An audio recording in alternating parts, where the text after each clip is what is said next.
ಶ್ರೀ ಗಣೇಶ ಶಾರದಾ ಗುರುಭ್ಯೋ ನಮಃ. ಶ್ರೀರಾಮ ಜಯ ರಾಮ ಜಯ ಜಯ ರಾಮ.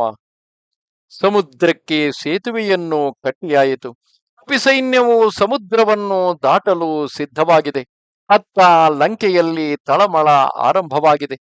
ಕಪಿ ಸೈನ್ಯವು ಸಮುದ್ರವನ್ನು ದಾಟಿ ಬಂದ ಮೇಲೆ ಒಬ್ಬ ಕಪಿಯು ಮಾಡಿದ ದಾಂಧಲೆಯನ್ನೇ ಸಹಿಸಿಕೊಳ್ಳಲಾರದೆ ಲಂಕೆಯೇ ದಗ್ಧವಾಗಿ ಹೋಗಿರುವಾಗ ಕೋಟಿ ಕೋಟಿ ಕಪಿಗಳು ಸಮುದ್ರವನ್ನು ದಾಟಿ ಬಂದರೆ ಅವರ ನಾಯಕನಾದಂತಹ ರಾಮ ಲಕ್ಷ್ಮಣರ ಶೌರ್ಯವೇನೆಂಬುದು ಇನ್ನೂ ಅಸ್ಪಷ್ಟವಾಗಿರುವಾಗ ಲಂಕೆಯ ಗತಿಯೇನು?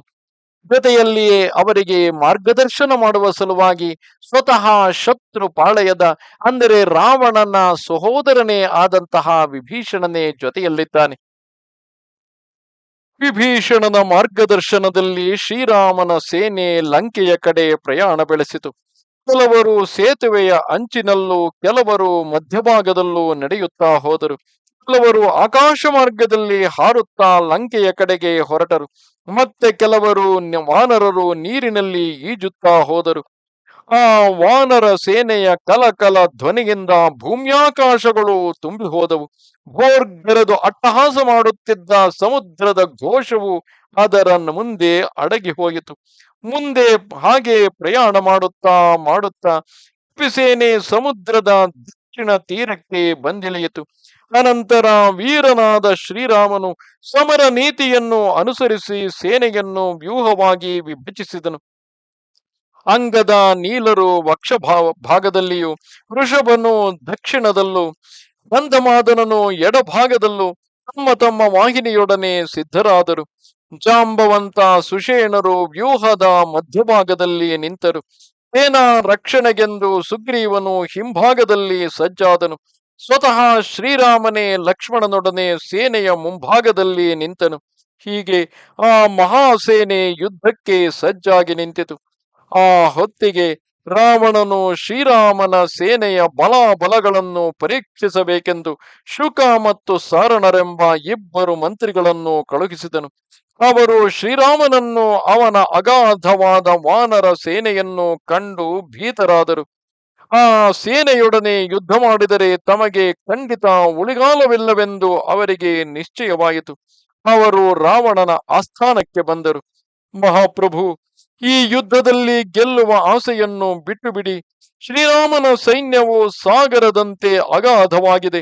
ಅಜೇಯರು ಶೂರರು ಆದ ಸಹಸ್ರಾವಧಿ ಕಪಿನಾಯಕರನ್ನು ಸೇನೆ ಹೊಂದಿದೆ. ಅವರಿಂದ ನಮಗೆ ಉಳಿಗಾಲವಿಲ್ಲ. ಆ ಕಪಿಗಳು ಆಲದ ಮರಗಳಂತೆ ಬೃಹತ್ ರೂಪವನ್ನು ಹೊಂದಿದ್ದಾರೆ. ಅವರ ಸಂಖ್ಯೆ ಎಣಿಕೆಗೆ ಸಿಗಲಾರದಷ್ಟು ದೊಡ್ಡದಾಗಿದೆ. ಹಿಂದೆ ನಮ್ಮ ಲಂಕೆಗೆ ಬಂದು ನಮ್ಮನ್ನು ಸಂಕಟಕ್ಕೀಡು ಮಾಡಿದ ಹನುಮಂತನಷ್ಟೇ ಪರಾಕ್ರಮಿಗಳಾದ ಸೇನಾ ನಾಯಕರು ಸಹಸ್ರಾರು ಸಂಖ್ಯೆಯಲ್ಲಿದ್ದಾರೆ. ಸುಗ್ರೀವ, ಅಂಗದ, ಮೈಂದ, ದ್ವಿವಿಧ, ದುರ್ಮುಖ, ನೀಲ, ಜಾಂಬವಂತ, ದಧಿಮುಖ, ಸುಮುಖ, ವೇಗದರ್ಶಿ ಮೊದಲಾದ ಸೇನಾ ನಾಯಕರಿದ್ದಾರೆ. ಇವರಲ್ಲಿ ಪ್ರತಿಯೊಬ್ಬನೂ ದೇವ ದಾನವರನ್ನೇ ಗೆಲ್ಲಬಲ್ಲಂತಹವನು.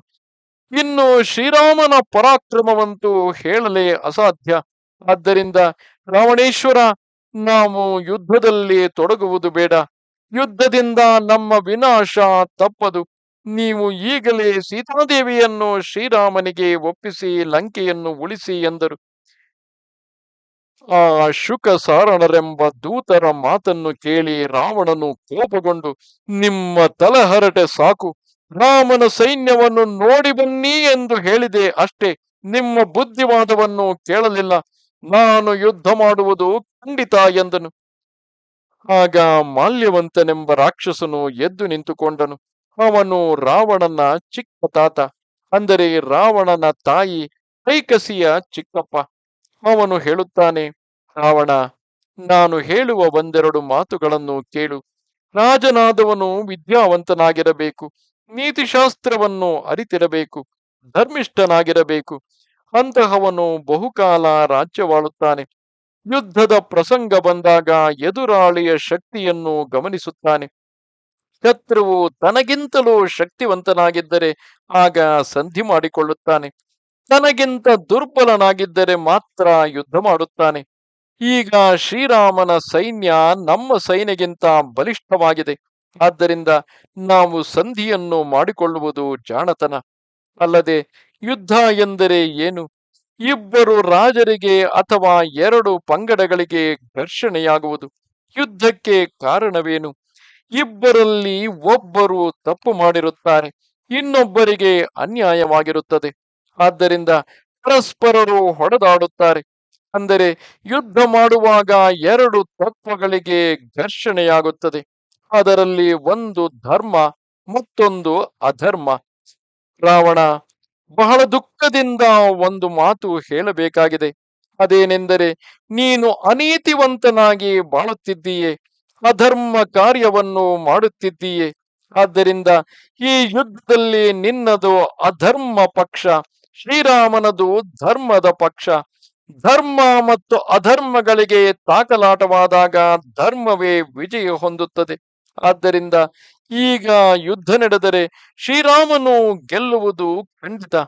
ರಾವಣ, ನಿನಗೆ ದೇವತೆಗಳಿಂದಲೂ ರಾಕ್ಷಸರಿಂದಲೂ ಮರಣವಿಲ್ಲವೆಂದು ವರ ಪಡೆದಿದ್ದೀಯೆ.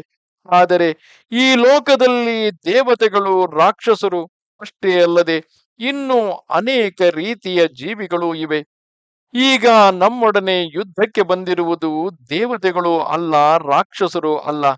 ಅವರೆಲ್ಲರೂ ಮನುಷ್ಯರು, ಕಪಿಗಳು, ಸಿಂಗಳೀಕಗಳು, ಭಲ್ಲೂಕಗಳು. ಇವರೆಲ್ಲ ಮಹಾ ಸಾಹಸಿಗಳು, ಬಲಶಾಲಿಗಳು. ಇವರ ಗರ್ಜನೆಯನ್ನು ಕೇಳಿ ಮಹಾ ಸಾಹಸಿಗಳಾದ ನಮ್ಮ ಸೇನಾ ನಾಯಕರ ಎದೆಯಲ್ಲೂ ಕೂಡ ಭಯ ಹುಟ್ಟುತ್ತಿದೆ. ಅಲ್ಲದೆ ಕಳೆದ ಹಲವಾರು ದಿನಗಳಿಂದ ಲಂಕೆಯ ಒಳಗೂ ಹೊರಗೂ ಸುತ್ತಮುತ್ತಲೂ ಭೀಕರವಾದ ಉತ್ಪಾತಗಳು ಕಂಡುಬರುತ್ತಿವೆ. ಕುದುರೆಗಳು ಕೆಟ್ಟ ದನಿಯಿಂದ ಕೂಗುತ್ತಾ ಕಣ್ಣೀರು ಸುರಿಸುತ್ತಿವೆ. ನರಿ, ಹದ್ದು ಮೊದಲಾದ ಪ್ರಾಣಿಗಳು ಭಯಂಕರವಾಗಿ ಅರಚುತ್ತಿವೆ. ಆಕಾಶದಿಂದ ರಕ್ತದ ಮಳೆ ಸುರಿಯುತ್ತಿದೆ. ಇವೆಲ್ಲ ಮುಂಬರುವ ಆಪತ್ತನ್ನು ಸೂಚಿಸುತ್ತಿವೆ.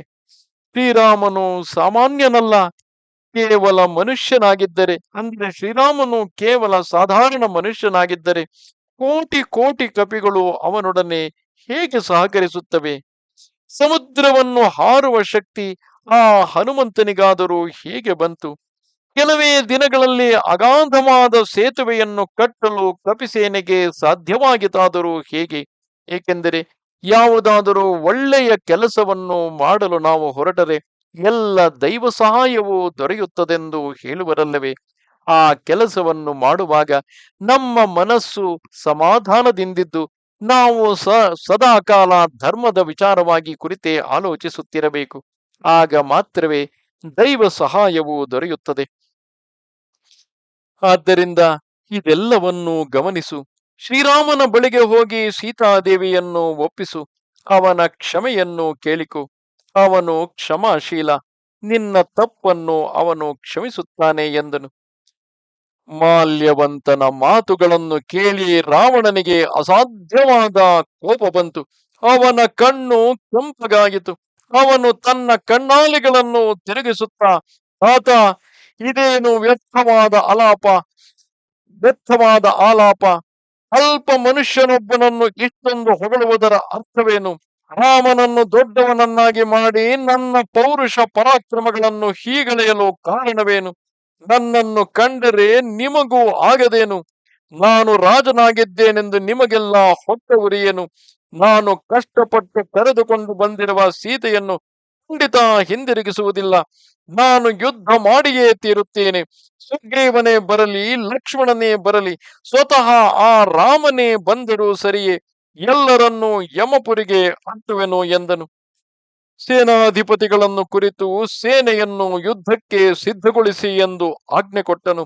ರಾವಣನ ಸೇನೆ ಯುದ್ಧಕ್ಕೆ ಸಜ್ಜಾಗಿ ನಿಂತಿತು, ವ್ಯೂಹವನ್ನು ರಚಿಸಿತು. ಇತ್ತ ವಿಭೀಷಣನು ರಾವಣನ ಸೇನೆಯನ್ನು ನೋಡಿದನು. ಶ್ರೀರಾಮನನ್ನು ಕುರಿತು ಹೇಳುತ್ತಾನೆ, ರಾವಣನ ಸೇನೆ ಯುದ್ಧಕ್ಕೆ ಸಿದ್ಧವಾಗಿ ನಿಂತಿದೆ. ಸೇನೆಯ ವ್ಯೂಹ ರಚನೆ ಹೀಗಿದೆ: ಪ್ರಹಸ್ತನು ಪೂರ್ವದ ಬಾಗಿಲಿನಲ್ಲಿಯೂ, ಮಹಾಪಾರ್ಶ್ವ ಮಹೋದರರು ದಕ್ಷಿಣ ಭಾಗದಲ್ಲಿಯೂ, ರಾವಣನ ಮಗ ಇಂದ್ರಜಿತ್ತು ಪಶ್ಚಿಮ ಭಾಗದಲ್ಲಿಯೂ ತಮ್ಮ ತಮ್ಮ ಸೇನೆಯೊಡನೆ ನಿಂತಿದ್ದಾರೆ. ಉತ್ತರ ಭಾಗದಲ್ಲಿ ಸ್ವತಃ ರಾವಣನೇ ಇದ್ದಾನೆ. ಆ ರಾವಣನ ಸೈನ್ಯದಲ್ಲಿ 1,000 ಆನೆಗಳು, 10,000 ರಥಗಳು, 20,000 ಕುದುರೆಗಳು ಇವೆ, 1,000,000ಗೂ ಮೀರಿದ ಸೈನಿಕರಿದ್ದಾರೆ ಎಂದನು. ಆಗ ಶ್ರೀರಾಮಚಂದ್ರನು ಹೇಳುತ್ತಾನೆ, ನಾವು ಈಗಿರುವ ವ್ಯೂಹದಂತೆಯೇ ಲಂಕಾನಗರಕ್ಕೆ ಹೋಗೋಣ. ಯುದ್ಧದಲ್ಲಿ ನೀಲನು ಪ್ರಹಸ್ತನನ್ನು ಎದುರಿಸಲಿ, ಅಂದರೆ ಪೂರ್ವ ದ್ವಾರದಲ್ಲಿ ನೀಲನು ನಿಂತು ಪ್ರಹಸ್ತನನ್ನು ಎದುರಿಸಲಿ. ಅಂಗದನು ದಕ್ಷಿಣ ದ್ವಾರದಲ್ಲಿ ಮಹೋದರ ಮಹಾಪಾರ್ಶ್ವರನ್ನು ಅಡ್ಡಗಟ್ಟಲಿ. ಹನುಮಂತನು ಪಶ್ಚಿಮ ದ್ವಾರದಲ್ಲಿರುವ ಇಂದ್ರಜಿತ್ತುವಿನೊಡನೆ ಸೆಣಸಲಿ. ನಾನು ಉತ್ತರ ದ್ವಾರದಲ್ಲಿರುವ ರಾವಣನ ಬಳಿಗೆ ಹೋಗುತ್ತೇನೆ, ಅವನನ್ನು ನಾನೇ ಕೊಲ್ಲುತ್ತೇನೆ ಎಂದು ಶಪಥ ಮಾಡಿದ್ದೇನೆ. ಲಕ್ಷ್ಮಣನು ನನ್ನ ಜೊತೆಯಲ್ಲಿ ಬರಲಿ ಎಂದನು. ವಾನರರಿಗೆಲ್ಲ ಲಂಕಾನಗರವನ್ನು ಯಾವಾಗ ತಲುಪುತ್ತೇವೆ, ಯಾವಾಗ ಯುದ್ಧ ಆರಂಭವಾಗುತ್ತದೆ ಎಂಬ ತವಕ. ಆ ರಾತ್ರಿಯನ್ನು ಅವರು ಲಂಕೆಯ ಬಳಿಯಿರುವ ಸುವೇಲಾದ್ರಿ ಎಂಬ ಪರ್ವತದಲ್ಲಿ ಕಳೆದರು. ಮಾರನೆಯ ಬೆಳಿಗ್ಗೆ ಲಂಕಾನಗರವನ್ನು ಪ್ರವೇಶಿಸಿದರು. ಲಂಕಾನಗರವು ತ್ರಿಕೂಟ ಶಿಖರದ ಮೇಲಿತ್ತು. ಅದನ್ನು ವಿಶ್ವಕರ್ಮನು ನಿರ್ಮಿಸಿದ್ದನು. ಲಂಕಾನಗರವು 100 ಯೋಜನ ಉದ್ದ, 30 ಯೋಜನ ಅಗಲವಾಗಿತ್ತು. ನಗರದ ಸುತ್ತಲೂ ದೊಡ್ಡದಾದ ಪ್ರಾಕಾರವಿತ್ತು. 3-4 ಮೂಲೆಗಳಲ್ಲೂ ಎತ್ತರವಾದ ಗೋಪುರಗಳು ಕಂಗೊಳಿಸುತ್ತಿದ್ದವು. ತೆರಿಗೆಗಳು, ರಾಜಗೃಹಗಳು ಲಂಕೆಯನ್ನು ಅಲಂಕರಿಸಿದ್ದವು. ಎತ್ತರವಾದ ಕಟ್ಟಡಗಳು, ವಿಶಾಲವಾದ ಅರಮನೆ, ಅಗಲವಾದ ರಸ್ತೆಗಳು, ಇವುಗಳನ್ನು ನೋಡಿ ವಾನರರು ಆಶ್ಚರ್ಯಗೊಂಡರು. ಲಂಕೆಯಲ್ಲಿ ಸುಂದರವಾದ ಉದ್ಯಾನವನಗಳಿದ್ದವು. ಸಂಪಿಗೆ, ತಾಳೆ, ಪುನ್ನಾಗ ಮೊದಲಾದ ವೃಕ್ಷಗಳಿಂದ ತೋಟಗಳಿಗೆ ಕಳೆಯೇರಿತ್ತು. ಅನೇಕ ಬಗೆಯ ಹೂವು ಹಣ್ಣುಗಳು ತೋಟದ ಸೌಂದರ್ಯವನ್ನು ಇಮ್ಮಡಿಸಿದ್ದವು. ವನಗಳ ಮಧ್ಯದಲ್ಲಿ ಸಣ್ಣ ಝರಿಯೊಂದು ಹರಿಯುತ್ತಿತ್ತು. ಅಲ್ಲಿ ನವಿಲುಗಳು ನಾಟ್ಯವಾಡುತ್ತಿದ್ದವು, ಕೋಗಿಲೆಗಳು ಹಾಡುತ್ತಿದ್ದವು. ಈ ಸುಂದರವಾದ ಲಂಕಾನಗರವನ್ನು ನೋಡುತ್ತಾ ವಾನರ ಸೇನೆ ಲಂಕೆಯನ್ನು ಸುತ್ತುವರಿಯಿತು. ಸೇನೆಯಲ್ಲಿದ್ದ ಕಪಿವರಿಯರೆಲ್ಲ ವೀರ್ಯವಂತರು, ಮಹಾಬಲಶಾಲಿಗಳು. ಅನೇಕರಿಗೆ 10-20 ಆನೆಗಳ ಬಲವಿತ್ತು. ಭಾರಿ ಭಾರಿ ಬಂಡೆಗಳನ್ನೇ ಕೈಯಿಂದ ಕುಟ್ಟಿ ಪುಡಿ ಮಾಡುವ ಶಕ್ತಿಯನ್ನು ಹೊಂದಿದ್ದರು. ದೊಡ್ಡ ಮರಗಳನ್ನು ಬುಡ ಸಮೇತ ಕಿತ್ತು ಬಿಸಾಡುವ ಸಾಮರ್ಥ್ಯವನ್ನು ಪಡೆದಿದ್ದರು. ಆ ಮಹಾಸೇನೆ ಲಂಕೆಯನ್ನು ನುಚ್ಚು ನೂರು ಮಾಡಿಬಿಡಲು ತವಕಗೊಂಡಿತ್ತು. ಈ ರೀತಿಯಾಗಿ ಯುದ್ಧಕ್ಕೆ ಸಕಲ ಸಿದ್ಧತೆಗಳು ಆಗಿ ಎರಡೂ ಪಕ್ಷದವರು ಎದುರು ಬದರಾಗಿ ಯುದ್ಧಕ್ಕೆ ನಿಂತಿದ್ದಾರೆ. ನಮಸ್ತೆ ಶಾರದಾ ದೇವಿ, ಕಾಶ್ಮೀರ ಪುರವಾಸಿನಿ, ತ್ವಾಮಹಂ ಪ್ರಾರ್ಥಗೆ ನಿತ್ಯಂ, ವಿದ್ಯಾದಾನಂಚ ದೇಹಿಮೆ. ನಮಸ್ಕಾರ.